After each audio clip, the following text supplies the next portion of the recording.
Sexo. De eso se trata. Simple y complejo. Sexo. Sexo mediatizado. Sexo grupal, en pareja o solos. Sexo libre o condicionado. ¿Qué sucede cuando hasta lo más íntimo de nuestras vidas se mediatiza? ¿Realmente nos estamos relacionando? ¿O el sexo virtual es otra forma de autoerotismo?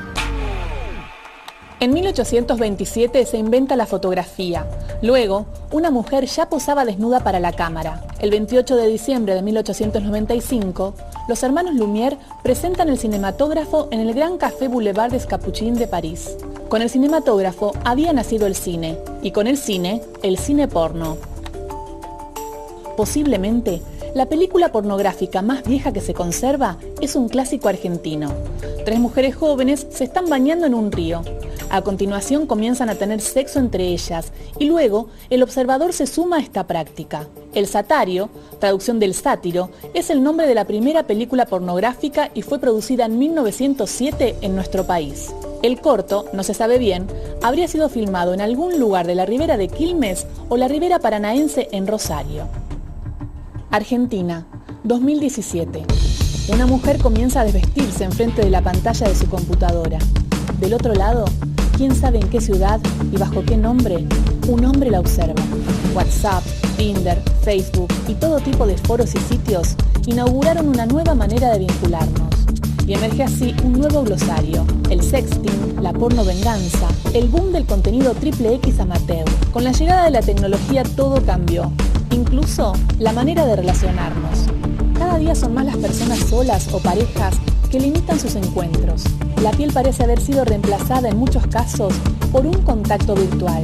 Incluso, hasta cambiaron las formas más oscuras de la crueldad, con la emergencia de la pornovenganza. Internet llegó para romper cánones, horizontalizar el consumo e inaugurar el nuevo erotismo. ¿Son los vínculos virtuales el ocaso del encuentro real de 2 cuerpos? ¿O simplemente una forma virtual de estimular la fantasía?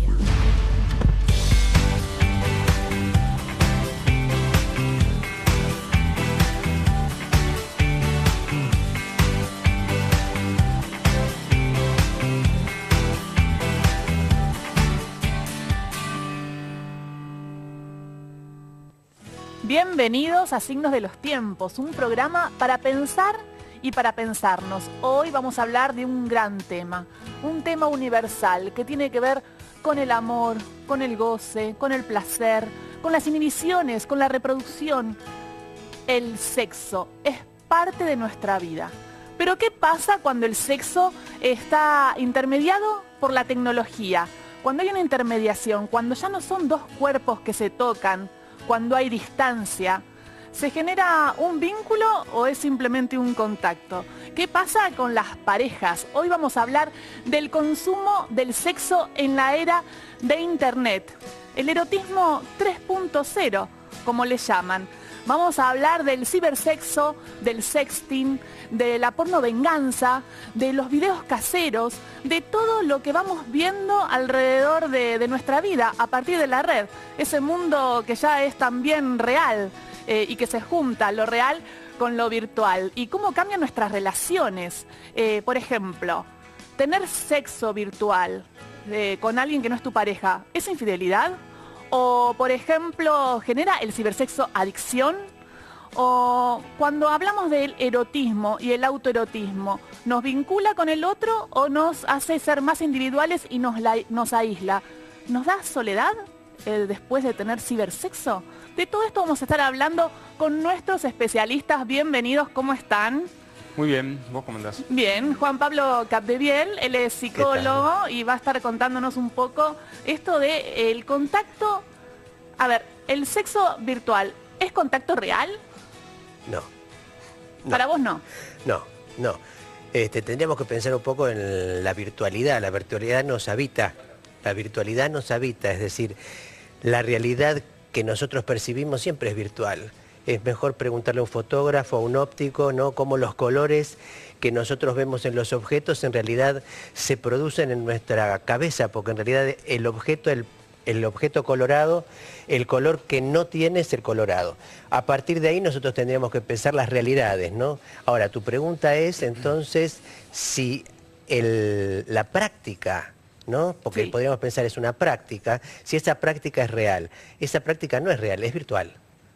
Pero igual algo sucede. A ver, vamos a presentar a Annie Krieger, Dale. que quizás tiene otra opinión. Ella, bueno, también es psicoanalista, hizo Sexo a la Carta, un libro muy conocido. Y Annie, contame, porque para vos igual hay algo de relación, los tiempos cambian, ¿se incorpora a nuestra vida esa forma de sexo? Bueno, yo voy a disentir con mi colega, que también para eso estamos Claro. y eso lo hace más sabroso y más picante. Yo pienso que es real, que digamos que todo lo virtual es real. Yo hace tiempo ya que, digamos que no hago esa distinción entre lo virtual y lo real, porque en la medida en que me di cuenta que eso que llamábamos virtual toca el cuerpo, afecta al cuerpo. Y a la afecta- psiquis, ¿no? No, claro, cuando digo el cuerpo... Es todo. Es todo, ¿no? Entonces ya deja de ser algo, digamos, que lo podemos tomar como algo virtual, ¿no? Ay, Es para- absolutamente real, digamos, despierta sensaciones, se pueden tener relaciones sexuales, con lo cual las relaciones sexuales, bueno, son reales, son corporales. Claro. Así Bueno. que real desde esa línea, digamos, ¿no? Hay dos visiones, claramente hay dos visiones y, a ver, con las dos uno concuerda, porque las dos tienen sentido. A ver, ¿qué va a decir Patricio Gómez Dileva? Él es sexólogo y, bueno, experto en esto y aparte atendés en clínica, o sea que vos recibís a un montón de personas con problemas y la tecnología entra en esas consultas. Bueno, no solo entra, sino que incluso hay terapeutas que atienden a través de tecnologías, ¿no? A través de diferentes tecnologías. Entonces, lo que pasa es que la tecnología atraviesa todas las áreas de nuestra vida y obviamente que también la sexualidad y se va incorporando en todas nuestras actividades. Por eso te decía, hay muchos psicólogos que atienden a través de Skype, por ejemplo. Y bueno, es más o menos real. Es diferente. Lo que pasa que, bueno, todos estos cambios exigen de nuestro lado una adaptación.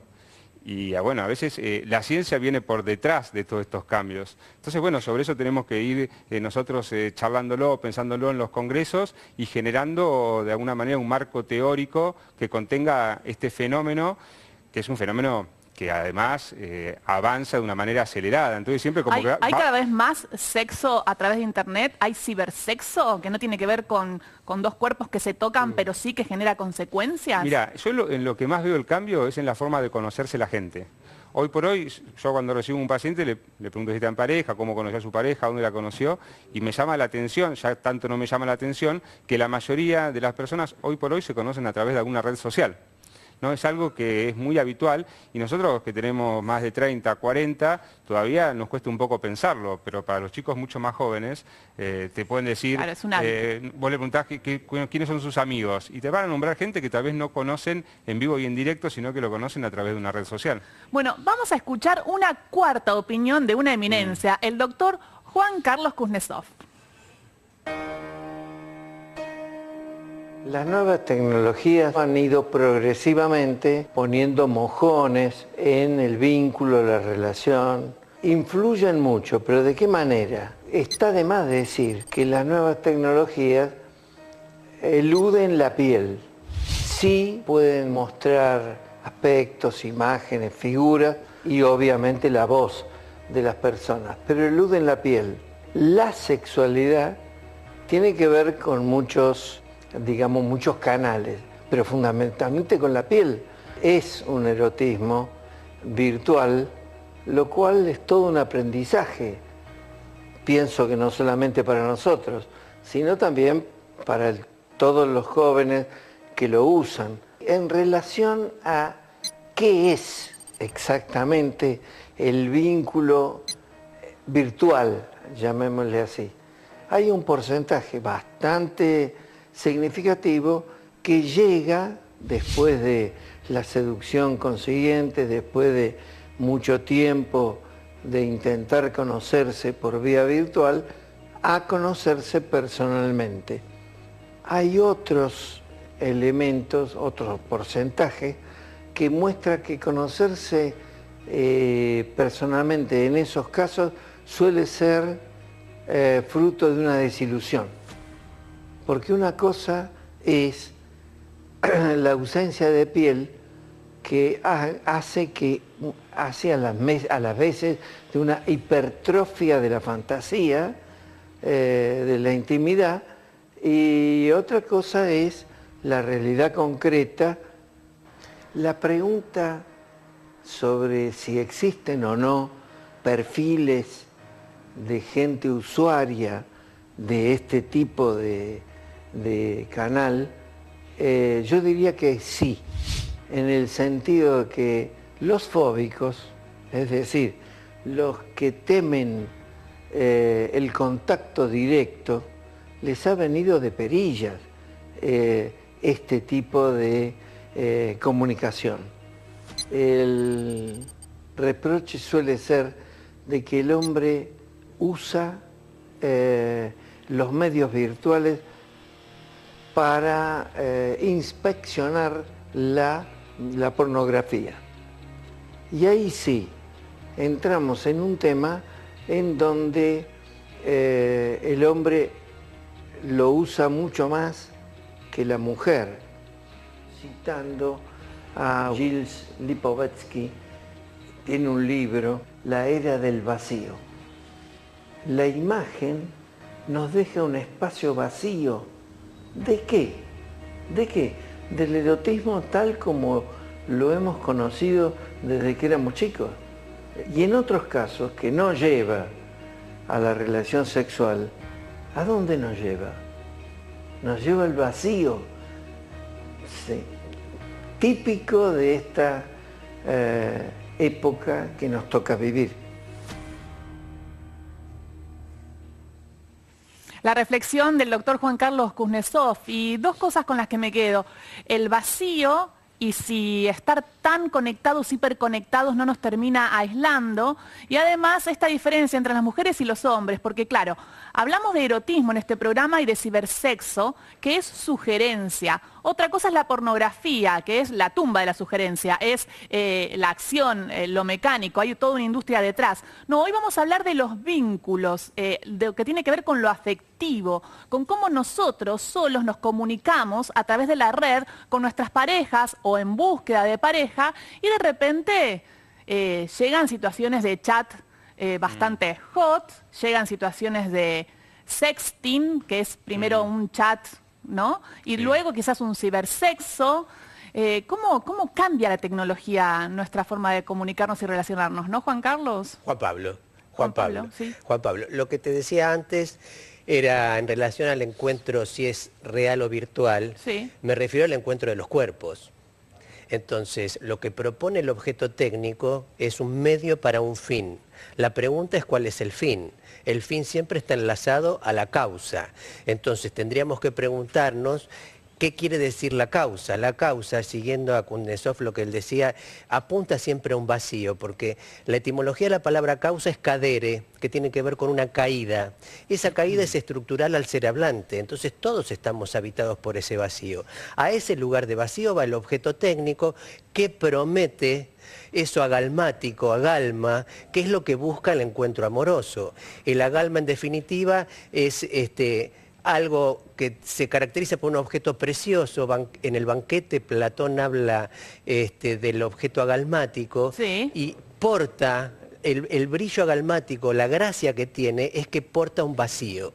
Entonces, por supuesto que la tecnología al día de hoy promete, mejor dicho, un encuentro entre lo que llamaban los griegos erastés y eromenos, amado y amante, ¿no? Entonces, nosotros podríamos pensar, ¿la tecnología alcanza ese encuentro? Entonces, la tecnología podríamos ubicar, para nosotros los psicoanalistas es muy difícil hacer estándares de la subjetividad. Total. Es en el caso por Porque caso. son todos distintos. Entonces, al fóbico, al que tiene una inhibición, un impedimento, le viene como anillo al dedo, porque el asunto es si está al servicio de la postergación o si eso sirve para encontrarse, porque no nos podemos hacer los tontos. Claro, al día de hoy la tecnología propone el encuentro. Al fóbico es mejor quizás sacarlo de esa práctica porque lo aísla más y no llega al contacto real, ¿no? O sea, ¿cuánto el cibersexo es contacto real al no haber piel, Ani?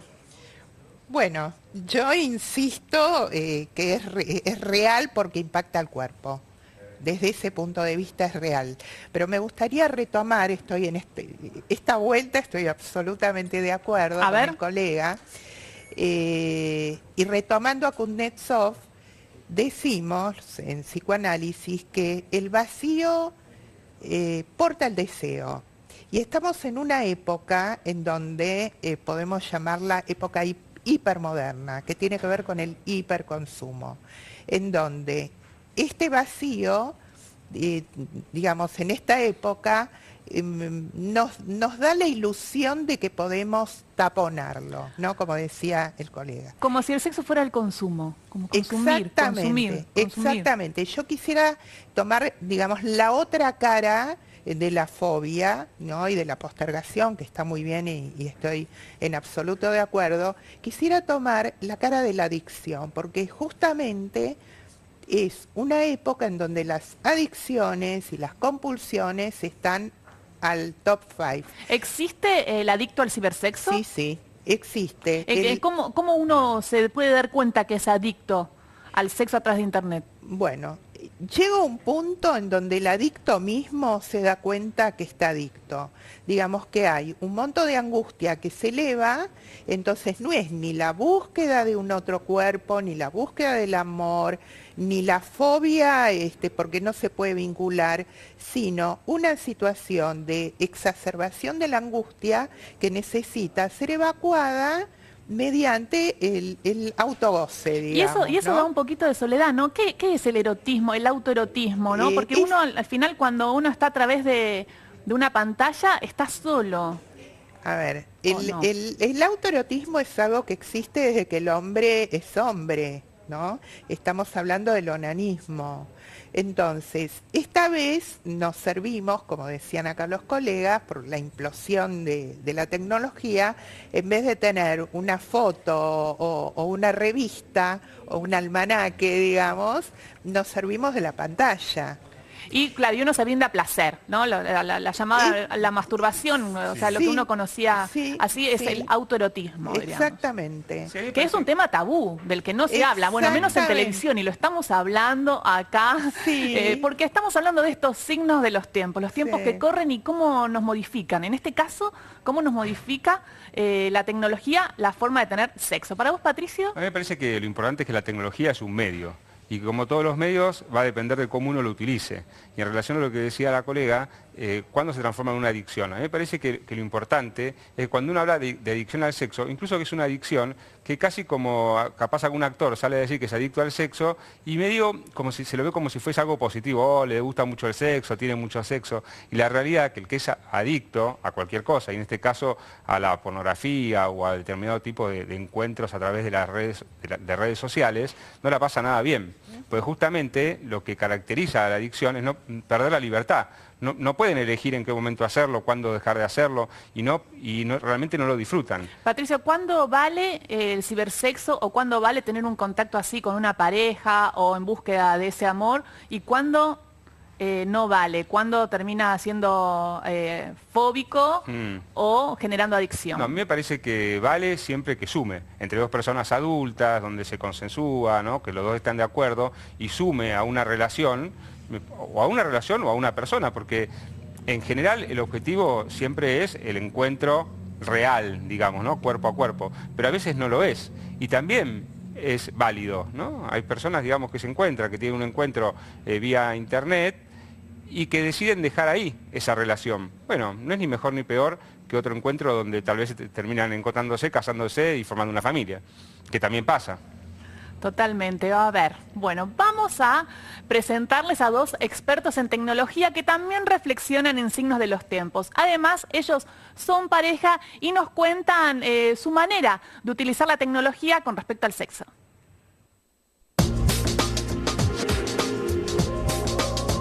Yo creo que las nuevas tecnologías permearon todos los estratos de nuestra vida. O sea, para muchos hoy nos es difícil pensar cómo trabajábamos antes de internet, antes de estar conectados, antes de tener un teléfono celular en la mano, y sucede también con nuestros vínculos con la familia y también con el sexo. Entonces me parece natural pensar que si la tecnología cambió tantos aspectos económicos, sociales, políticos, ¿cómo no iba a cambiar también la manera de vivir ese erotismo? Las tecnologías de la comunicación siempre mediaron, ¿no? Siempre determinaron los vínculos. Claro que en otro momento las tecnologías eran otras. El universo del amor romántico era impensable sin ciertas tecnologías. Yo no sé hasta qué punto podemos seguir pensándonos sin redes sociales o sin tecnología, porque es como pensarnos hoy sin luz. Hoy tenemos vínculos muy efímeros, casi como los 140 caracteres de Twitter. Yo tengo 40 años y todavía yo fui educado de una forma tal en la que el amor romántico era lo mejor que me podía pasar. Y con el amor romántico venía una especie de paquete de erotismo posible, ¿no? Hasta diría yo, de formas posibles de tener sexo. Uno efectivamente tiene una identidad digital, esa identidad a veces se solapa mucho con lo que uno es verdaderamente y otras veces no tanto, y está bueno jugar. Hay gente que tiene, por ejemplo, varias identidades digitales, usa sus propias fotos, usa fotos que no son suyas. Es todo un juego y hay ese coqueteo. Yo no sé si es tan distinto a estos intercambios epistolares que había a comienzos de siglo. Es verdad que lo que plantean, por ejemplo, las aplicaciones hoy que están en los teléfonos celulares pareciera como atentar contra ese erotismo, ¿no?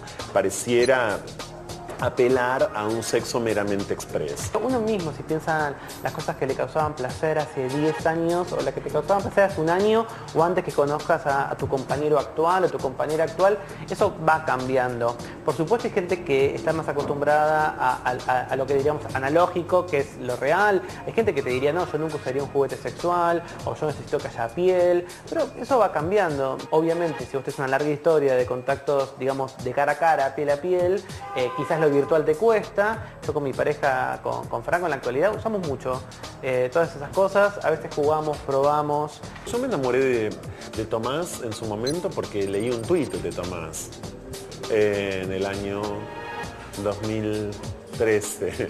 Yo por mi trabajo viajo mucho y Franco, mi esposo, trabaja mucho también. Yo trabajo mucho, no siempre nos podemos ver. Y para mí, por ejemplo, yo sí encuentro erotismo en ciertos intercambios que tienen que ver con juegos, con códigos. Todavía la tecnología, por lo menos en la parte del mundo en la que vivimos nosotros, en otras partes del mundo ya sí, no te otorga lo mismo que poder estar con otra persona. Creo que sí, que la sexualidad probablemente cada día más, que las prácticas sexuales en el mundo, en ciertas partes de Occidente y demás, sean cada vez más prácticas más tecnologizadas en las que nuestros cuerpos estén acompañados o mediados por artefactos, objetos, robots. Y quizás esos amores para toda la vida o esos vínculos que uno esperaba a largo plazo, yo creo que hoy hay espacio para jugar a la aventura. La tecnología es parte de nuestras vidas, modifica nuestras relaciones, nos cambia. Bueno, incluso esta pareja juega un poco. Eso sería como el sexting, ¿no? El chat, el juego, ¿no? ¿Qué tipos de juegos hay? El sexting es el intercambio de imágenes sexuales. Más que nada el intercambio de fotos, videos, con contenido erótico. Que ahí lo que hay que tener cuidado es que eso que uno envía muchas veces no sabe dónde puede terminar, ¿no? Y hay muchos casos de personas que han tenido problemas porque eso se viraliza. Y bueno, uno tiene que saber que cuando envía a través de una red social o en el mundo virtual una imagen, esa imagen puede llegar a cualquier parte del mundo. Sí, ¿no? porque a veces no es solo sexo, sino también es grabarse. Videos. El erotismo o grabarse en posiciones sexuales ¿no? Es comunicar. Claro, porque también una de las cosas que más cambió en el último tiempo es la posibilidad de que todos con el celular tenemos la posibilidad de sacarnos una foto, grabar un video, enviarlo al instante. Eso obviamente que no existía. Además de todas las redes sociales que hay, está esa posibilidad. Entonces eso sumado, bueno, implica algunos riesgos. Entonces hay que ser también responsables a la hora de usarlos. Totalmente. Juan Pablo. Lo que muestran los chicos del matrimonio, lo que exponen es el ejemplo de cómo puede estar el objeto técnico al servicio del sujeto. Lo grave es cuando el sujeto queda capturado como objeto en el juego de la tecnología. Y quería aclarar una cosa, nosotros los psicoanalistas pensamos al autoerotismo como condición para que a posteriori, y esto es en tiempos institucionales, cuando ni siquiera tenemos memoria de ellos, digo, cuando somos bebés, digo, el autoerotismo es la condición para que haya erotismo. Es necesario que primero nuestro cuerpo haya sido amado por un otro parental, es decir, que haya sido catequizado, que haya sido completado con cierta libido amorosa, con cierta amorosidad, para una vez que ese cuerpo tiene la condición de ser amado, puede pasar a amar al otro.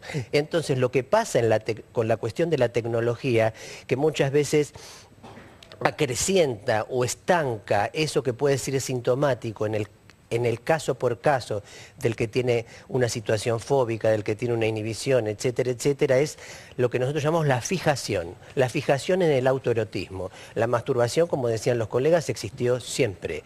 El goce onanista existió siempre. Lo que nos estamos preguntando es si la tecnología puede facilitar el encuentro con el otro, que creo que en muchos casos sí, o muchos pacientes dicen: no voy a usar más la aplicación de Happn, no voy a usar más la aplicación de Tinder porque resulta que eso no sirve. Lo que hay que preguntarse en esos casos es cuánto lugar hay para cada una de esas personas para un lugar de al lado. Entonces, Total. como decía Ani, sí, toca un real del cuerpo, la autoerotización. Lo que no hay es un encuentro concreto con el otro cuerpo. Todos idealizamos la relación. Los psicoanalistas decimos, no me voy a enganchar con esto ahora, pero la relación no existe. Pero sí, lo que existe es un encuentro entre cuerpos.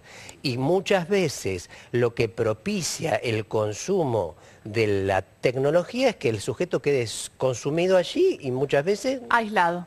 aislado. Hay una palabra en japonés que se llama ikikomori, que es algo muy actual ahora, que son sujetos que están aislados socialmente porque pueden llegar a tener una fobia y que no conducen ninguna energía al exterior, al otro, ¿no? Eso sería lo peligroso, el extremo del Exactamente. cibersexo, generando adicción y aislamiento y intensificando la fobia. Ani, hay mucha gente que nos está viendo que quizás tuvo alguna historia o que quizás está utilizando las aplicaciones o que quizás se encontró con alguien que le mandaba una foto, no supo cómo responder. ¿Cuál sería tu reflexión respecto al uso de la tecnología para el sexo? Bueno, en este caso coincido con mis dos compañeros que me tocaron hoy. No se puede generalizar. Insisto, igual que ellos, en que estamos atravesados por la tecnología. Es algo que ya no vamos a dejar. Tampoco tenemos que tomarla como algo malo, ¿no? Porque ya está instalada en nuestra vida, como decíamos antes, está atravesado por ella. Y así como en su época el descubrimiento del fuego fue un descubrimiento mágico, maravilloso, y depende para qué se use, ¿no? Si se usa Total. para incendiar, digamos, un país, o si se usa para cocinar, hacer comida, calentarnos. Bueno, esto es igual, en esto creo que estamos coincidiendo los tres. Y a la gente que nos está preguntando y nos está viendo, bueno, siempre escuchen lo que sienten, que escuchen su cuerpo, ¿no? Porque las sensaciones pasan por el cuerpo. Lo que están haciendo a través con un otro o consigo mismos, a través de la tecnología, es algo que los satisface, les da placer, bueno, está bueno. Ahora, si empiezan a sentirse mal, incómodos, o algo no les cierra, bueno, a la consulta, que para eso estamos.